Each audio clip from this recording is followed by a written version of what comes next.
ఈ రోజు ప్రభుత్వం ఇచ్చేటువంటి సంక్షేమ పథకాలు డైరెక్ట్ గా మన బ్యాంక్ అకౌంట్ లోనే వచ్చి పడుతున్నాయి అంటే కారణం 1969లో శ్రీమతి ఇందిరాగాంధీ గారు తీసుకున్నటువంటి ఒక గొప్ప నిర్ణయం. 4 ప్రైవేట్ బ్యాంకుల్ని ఒక్కటే సంతకంతో జాతీయకరణ చేయడం.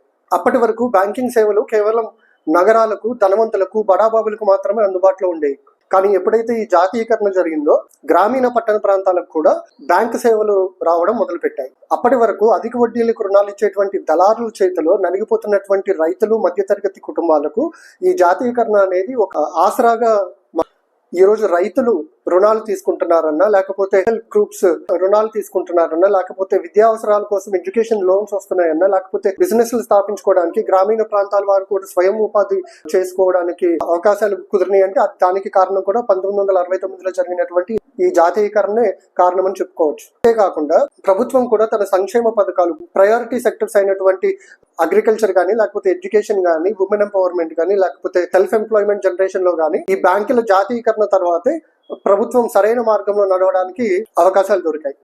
అంతేకాకుండా జాతీయకరణ తర్వాత ఎంతో మంది ఎస్సీ, ఎస్టీ, బీసీలకు బ్యాంకుల్లో ప్రభుత్వ ఉద్యోగాలు రావడం ద్వారా వారి కుటుంబాలు, వాళ్ళ తలరాతలే మారిపోవడం కూడా జరిగింది. ఈ జాతీయకరణ ద్వారా ఈ రకంగా బెనిఫిట్ పొందినటువంటి కుటుంబాలు కొన్ని కోట్ల కొలది మన దేశం మొత్తం కూడా ఉంటాయి. అందుకే ఈ రోజు మనము డిజిటల్ ఎకానమీ అని మాట్లాడుకుంటున్నా, లేకపోతే డైరెక్ట్ బెనిఫిట్ ట్రాన్స్ఫర్ అని మాట్లాడుకుంటున్నా కూడా, లేకపోతే ఇన్క్లూజివ్ ఎకానమీ అని మాట్లాడుకుంటున్నా కూడా దానంతటికీ కూడా పునాదులు వేసింది శ్రీమతి ఇందిరాగాంధీ గారు అని చెప్పి మనం గుర్తుపెట్టుకోవాలి.